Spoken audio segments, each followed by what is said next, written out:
SEER Foundation for the Blind. You're watching one paper MCQ service exam preparation class from the platform of SEER Foundation for the Blind. बिस्मिल्लाहिर्रहमानिर्रहीम। अस्सलाम वालेकुम aspirants. उम्मीद करते हैं कि सब खैरियत से होंगे और अच्छे से प्रिपरेशन कर रहे होंगे। तो वन पेपर की इस क्लास में हमने नया सब्जेक्ट कंप्यूटर स्टार्ट किया हुआ है। पिछली क्लास में हमने कंप्यूटर के बेसिक कंपोनेंट्स के बारे में जाना था। तो अब हम कंप्यूटर के सॉफ्टवेयर्स के बारे में देखते हैं। सिस्टम सॉफ्टवेयर और एप्लीकेशन सॉफ्टवेयर ये क्या होते हैं। तो कंप्यूटर बेटा एक ऐसा सब्जेक्ट है, प्रैक्टिकल बेस्ड सब्जेक्ट है। तो लेकिन इसमें जो इम्पोर्टेंट पॉइंट्स होते हैं बाकी सब्जेक्ट्स की तरह, ये भी हम साथ साथ इसमें डिस्कस करेंगे। लेकिन इसके बाद जब हमारा कोर्स कंप्लीट हो जाएगा तो इंशाल्लाह इसके बाद हम आपको 6 साल के पास्ट पेपर्स जो है वो भी सब्जेक्ट वाइज इंशाल्लाह तैयार करवाएंगे। तो आपने परेशान नहीं होना, घबराना नहीं है, साथ साथ आप तैयारी करें और इंशाल्लाह अच्छे से प्रिपरेशन हो जाएगी। तो स्टार्ट करते हैं।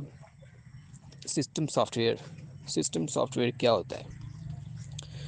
सिस्टम सॉफ्टवेयर एक ऐसा सॉफ्टवेयर है जो कंप्यूटर के हार्डवेयर और यूज़र के दरमियान एक लिंक होता है। ठीक है, एक लिंक जो है प्रोवाइड करता है कंप्यूटर के हार्डवेयर और यूज़र के दरमियान, एक लिंक का काम करता है।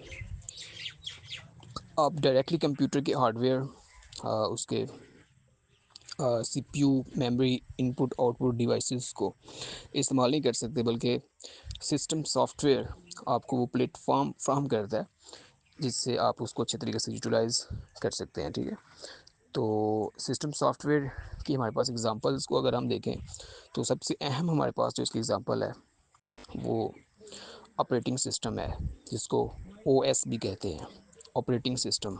ठीक है, तो अब देखते हैं कि ऑपरेटिंग सिस्टम क्या होता है।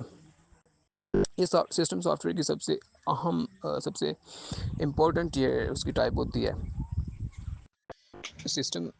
ऑपरेटिंग सिस्टम जो है इसका जो फंक्शंस होते हैं उसमें रिसोर्स मैनेजमेंट है।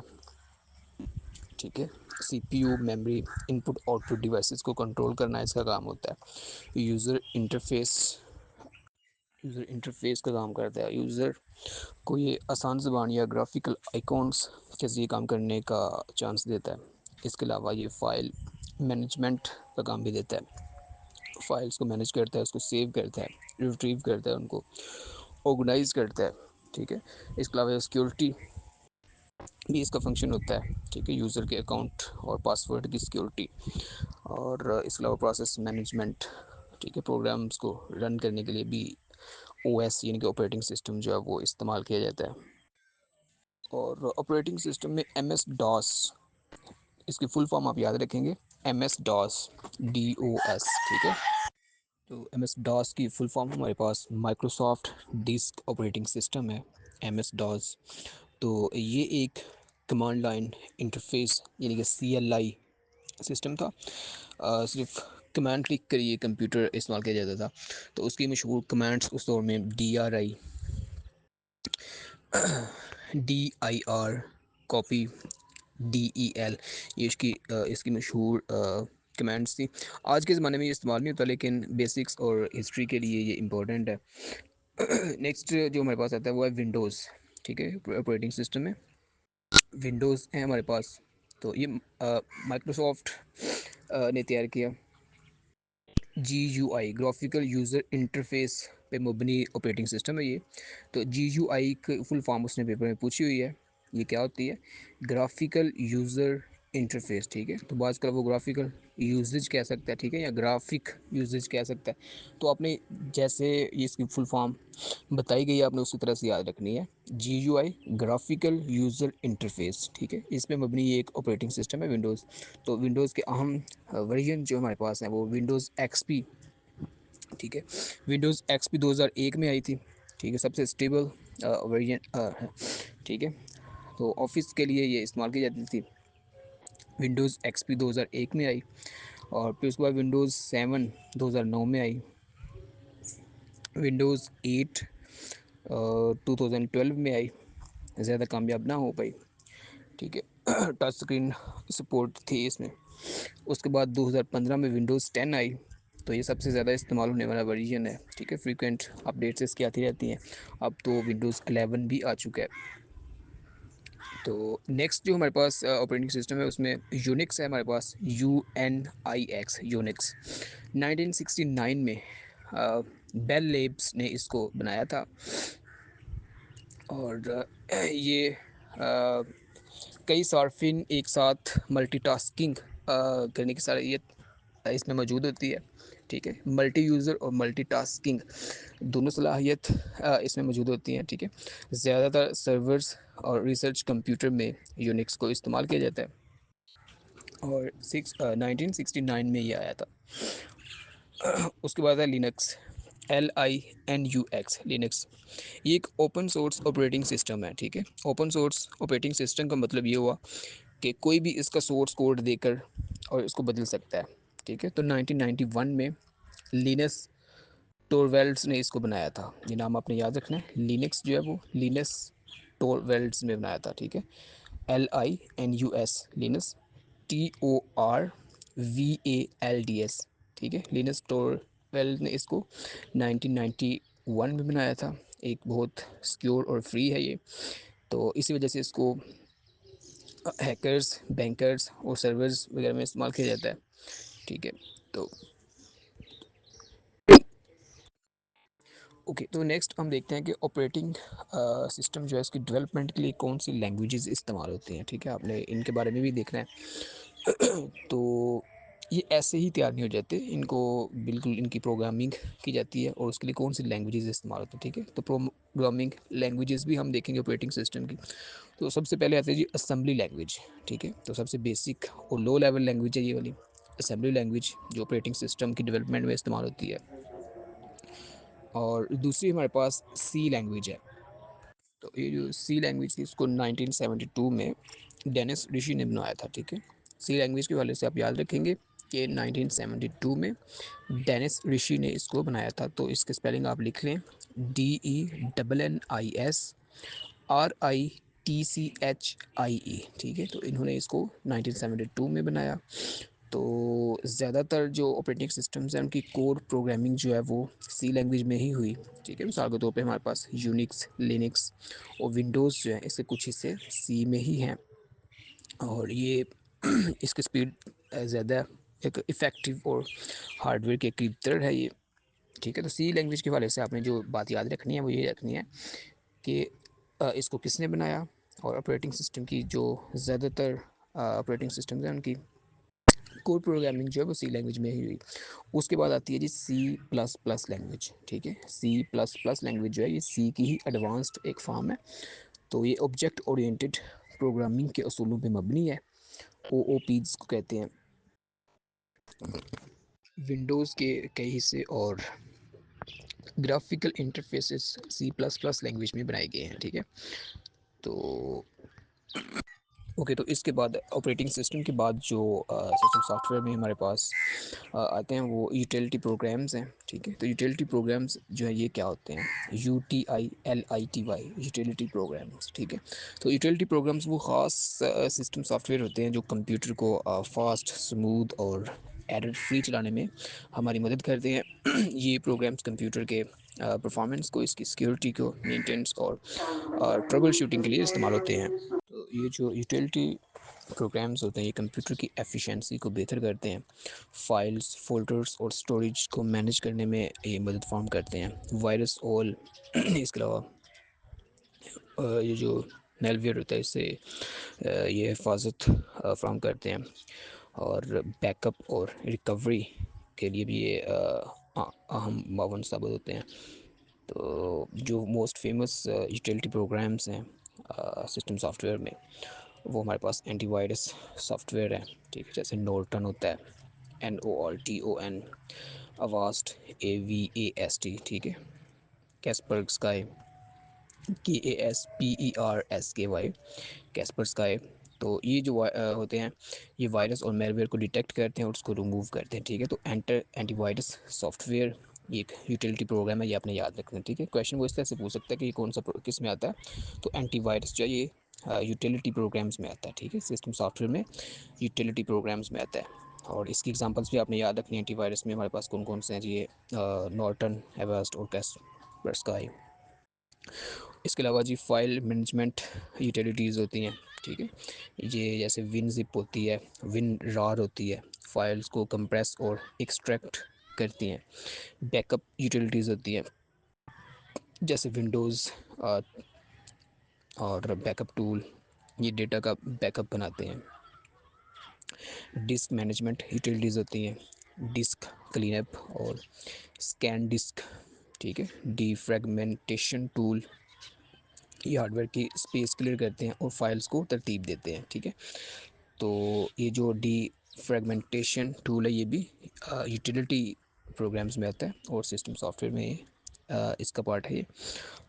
उसके बाद तो सिस्टम सॉफ्टवेयर में ऑपरेटिंग सिस्टम और यूटिलिटी प्रोग्राम्स के अलावा लैंग्वेज ट्रांसलेटर्स भी होते हैं, ठीक है। तो लैंग्वेज ट्रांसलेटर्स क्या होते हैं जी, कंप्यूटर सिर्फ मशीन लैंग्वेज यानी कि जो बाइनरी डिजिट्स होते हैं 1 और 0 उनको अंडरस्टैंड करता है, उनको समझता है। लेकिन इंसान हाई लेवल लैंग्वेजेस जिनमें सी प्लस प्लस, जावा, पाइथन, ठीक है, उनमें प्रोग्राम्स लिखते हैं।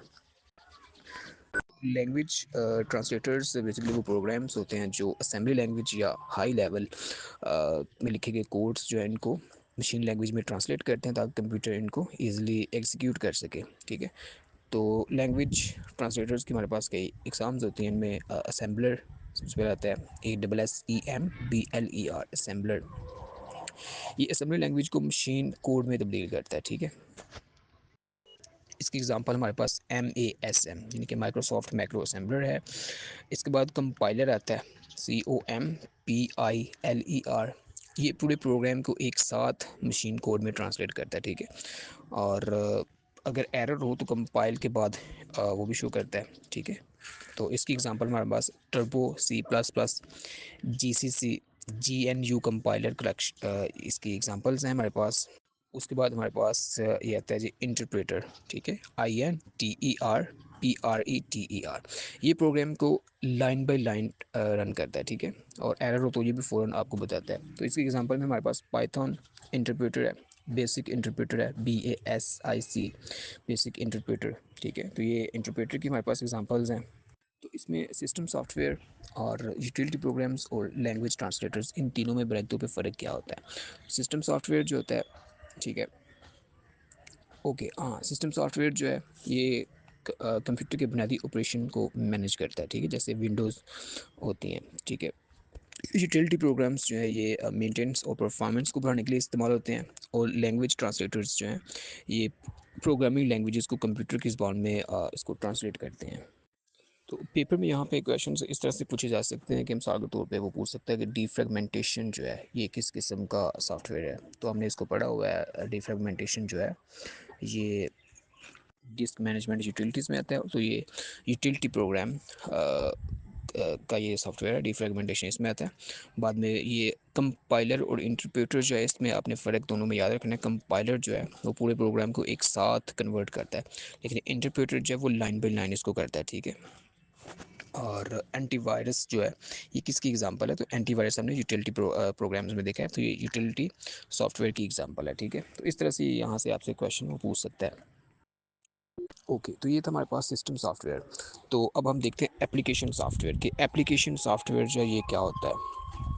एप्लीकेशन सॉफ्टवेयर वो प्रोग्राम्स या सॉफ्टवेयर हैं जो यूज़र के स्पेसिफिक टास्क को पूरा करने के लिए बनाए जाते हैं, ठीक है। उनके जो मखसूस काम होते हैं, जिस उनकी स्पेसिफिक जो उनके ज़रूरियात होती हैं उनको पूरा करने के लिए ये तैयार किए जाते हैं। तो ये कंप्यूटर के जनरल यूज़ के लिए नहीं होते, ये एक ख़ास पर्पज़ के लिए डिज़ाइन किए जाते हैं।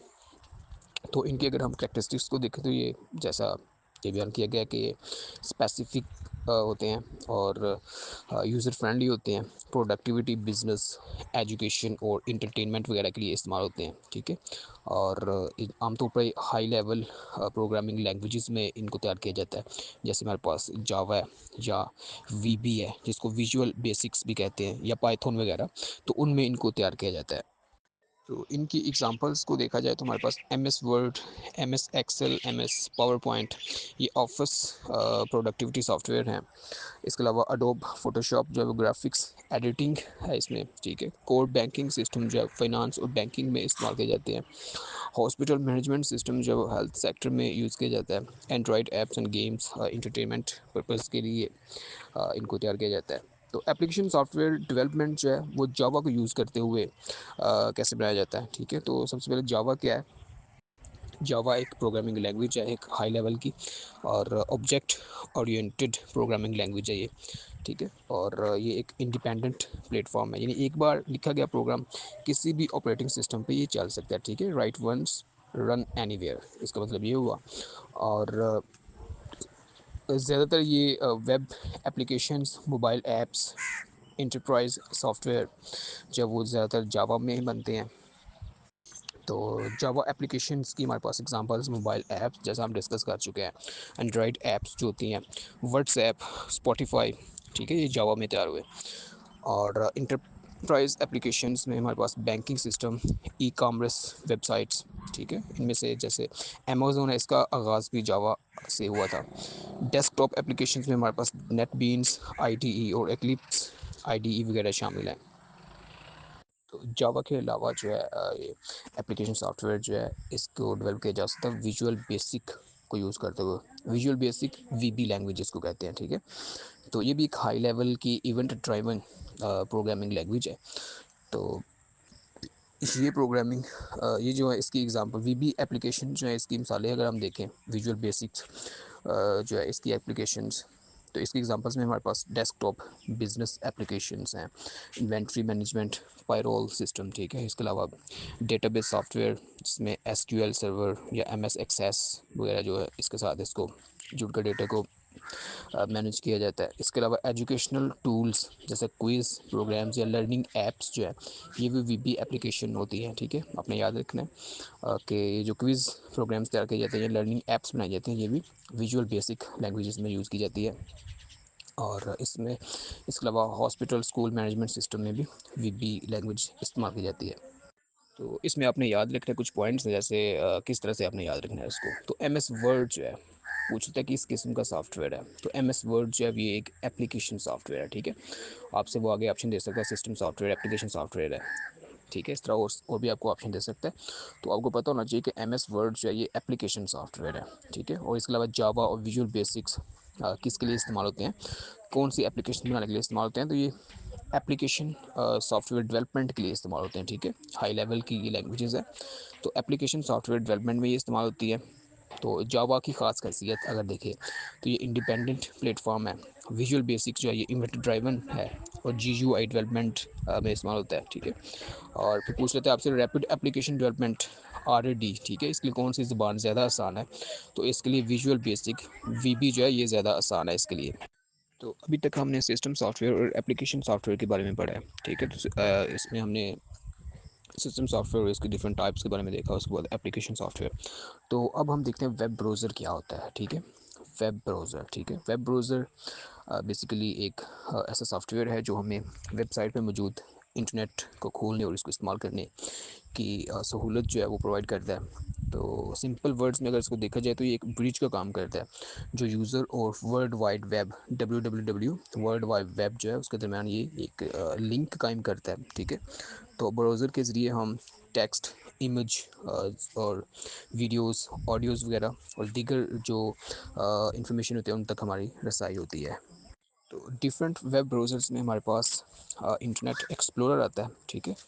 इंटरनेट एक्सप्लोरर की जो पेरेंट कंपनी थी वो माइक्रोसॉफ्ट थी, और 1995 में, डेट आपने याद रखनी है, विंडोज़ 95 के साथ ये 1995 में रिलीज़ होता है इंटरनेट एक्सप्लोरर। और 2000 इनके 2000 के आगाज़ में ये दुनिया का सबसे ज़्यादा इस्तेमाल होने वाला ब्राउज़र था, ठीक है। तो विंडोज़ के साथ ये बिल्ट इन आता था, सिंपल इंटरफेस था, एड्स वन और एक्टिव एक्स कंट्रोल्स थे, लेकिन इसमें सिक्योरिटी इश्यूज़ और इसकी स्लो स्पीड होने की वजह से माइक्रोसॉफ्ट ने इसको बंद कर दिया और इसकी जगह पे फिर माइक्रोसॉफ्ट एज को लॉन्च किया गया। इसके बाद वेब ब्राउज़र की हमारे पास एग्जांपल गूगल क्रोम है, ठीक है। तो इसका डेवलपर गूगल है और इसको 2008 में लॉन्च किया गया था, ठीक है। गूगल क्रोम को 2008 में लॉन्च किया गया था, डेट आपने याद रखनी है। और इसमें प्रोग्रामिंग लैंग्वेजेस की बात करें तो सी प्लस प्लस इसमें आती है, पाइथन आती है, PYTHON, और जावास्क्रिप्ट इसमें शामिल होती है। और ख़ास बात यहाँ यह है कि ये सबसे ज़्यादा इस्तेमाल होने वाला ब्राउज़र इस वक्त दुनिया में 60% से ज़्यादा मार्केट शेयर ये रखता है। इसकी स्पीड काफ़ी तेज़ होती है। और उसके बाद हमारे पास आता है Mozilla Firefox. Mozilla Firefox, MOZILLA FIREFOX, Mozilla Firefox. तो मोज़िला फाउंडेशन इसकी पेरेंट कंपनी है, उन्होंने इसको डेवलप किया और 2002 में इसको लॉन्च किया गया, ठीक है। तो इसका पहला वर्जन जो है वो फोइनिक्स के नाम से आया, PHOENIX। और फिर इसका नाम जो है फायरबर्ड रख दिया गया, FIREBIRD। लेकिन आखिरकार 2004 में इसका नाम फिर फायरफॉक्स रखा, ठीक है। पहले फोइनिक्स कहा, फिर फायरबर्ड कहा, और 2004 में इसका नाम फायरफॉक्स रख दिया गया।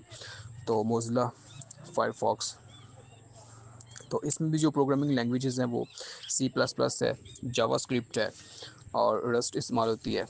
तो ये प्राइवेसी और सिक्योरिटी के लिए बेहतरीन समझा जाता है मोज़िला फायरफॉक्स को। तो ओपन सोर्स है, किसी के लिए भी ये मुफ्त अवेलेबल है। एड ब्लॉकिंग एक्सटेंशंस है, multi tab browsing, strong privacy protection, ये इसके कुछ फीचर्स हैं। तो पॉइंट यहाँ पे यही है कि फायरफॉक्स एक ओपन सोर्स ब्राउज़र है और प्राइवेसी के हवाले से ये इम्पोर्टेंट है और मशहूर है, ठीक है। उसके बाद हमारे पास आता है सफारी, SAFARI, सफारी। तो सफारी के हवाले से उसने पेपर में पूछा हुआ है। तो ये एप्पल इसकी डेवलपर कंपनी है, ठीक है। एप्पल ने इसको डेवलप किया सफारी को, और इसका जो लॉन्चिंग ईयर है वो अपने याद रखना 2003 में इसको लॉन्च किया गया। और प्रोग्रामिंग लैंग्वेजेस जो इसमें इस्तेमाल होती है वो सी प्लस प्लस और ऑब्जेक्टिव सी है। तो एप्पल डिवाइसेस, ठीक है, आईफोन आईपैड वगैरह पर ये चलता है, ठीक है। और इसकी परफॉर्मेंस जो है वो एप्पल डिवाइसेस पे काफ़ी फास्ट होती है, बैटरी एफिशिएंट है, यानी कम बैटरी खर्च करता है, और आई क्लाउड के साथ ये इंटीग्रेटेड है, और स्ट्रॉन्ग सिक्योरिटी भी है। तो यहाँ पे पॉइंट आपने सफारी के हवाले से सिर्फ याद रखना है कि ये एप्पल का डिफ़ॉल्ट ब्राउज़र है और विंडोज़ पर इसको 2012 में ऑफिशियल इसको ख़त्म किया गया। तो इस पेपर में इसने यही पूछा कि सफारी जो है वो किससे रिलेटेड है, तो ये एप्पल से रिलेटेड है, ठीक है। उसके बाद नेक्स्ट हमारे पास आता है ओपेरा, OPERA, ओपेरा। ओपेरा की जो डेवलपर कंपनी थी वो ओपेरा सॉफ्टवेयर था, नॉर्वे की कंपनी है, ठीक है। 1995 में इसको लॉन्च किया गया और इसमें जो प्रोग्रामिंग लैंग्वेजेस है वो सी प्लस प्लस थी। तो सबसे मशहूर और सबसे पुराना ब्राउज़र है ये। फीचर इसके देखें तो built in VPN, free VPN था इसके साथ, एड ब्लॉकर था, और लाइट वेट था, यानी कि रैम कम इस्तेमाल करता था। और मोबाइल वर्जन में ओपेरा मिनी ख़ास तौर पर एशिया और अफ्रीका में बहुत मशहूर है। तो ओपेरा सबसे पहले 1995 में आया। इसमें सबसे पहले टैब्ड ब्राउजिंग और पॉपअप ब्लॉकिंग को शामिल किया गया। इसके बाद नेक्स्ट हमारे पास जो आता है वो है माइक्रोसॉफ्ट एज, ठीक है। माइक्रोसॉफ्ट एज इसकी डेवलपर कंपनी माइक्रोसॉफ्ट ही है। 2015 में इसको लॉन्च किया गया, ठीक है, इंटरनेट एक्सप्लोरर की जगह पे विंडोज़ 10 के साथ 2015 में इसको लॉन्च किया गया। तो प्रोग्रामिंग लैंग्वेजेस इसमें C plus plus, HTML, JavaScript इस्तेमाल होती है। क्रोमियम बेस्ड, यानी कि गूगल क्रोम के इंजन पर चलता है, और इंटरनेट एक्सप्लोरर से फास्ट है, बिल्ट इन PDF रीडर है, ठीक है।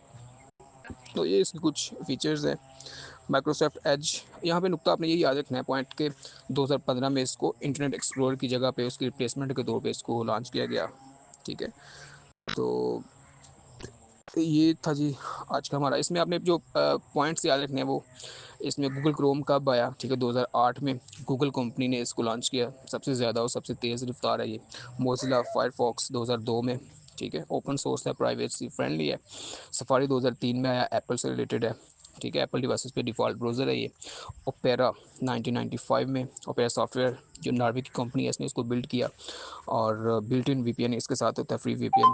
ओपेरा मिनी मोबाइल वर्जन है इसका, ठीक है। माइक्रोसॉफ्ट एज 2015 में आया, माइक्रोसॉफ्ट कंपनी ने इसको लॉन्च किया, और इंटरनेट एक्सप्लोरर का ये उसकी जगह पे आया, और क्रोमियम बेस्ड है, ठीक है। तो ये था जी आज का हमारी क्लास, इसको यही एंड करते हैं। ओके जी, अल्लाह हाफिज़। Thanks for watching. Sierra Foundation is committed to find employment and entrepreneurship opportunities through research and skill development for the people with blindness. For more details, visit our website blindseer.org. blindseer.org. Email us at contact@blindseer.org. WhatsApp us at 037053078085.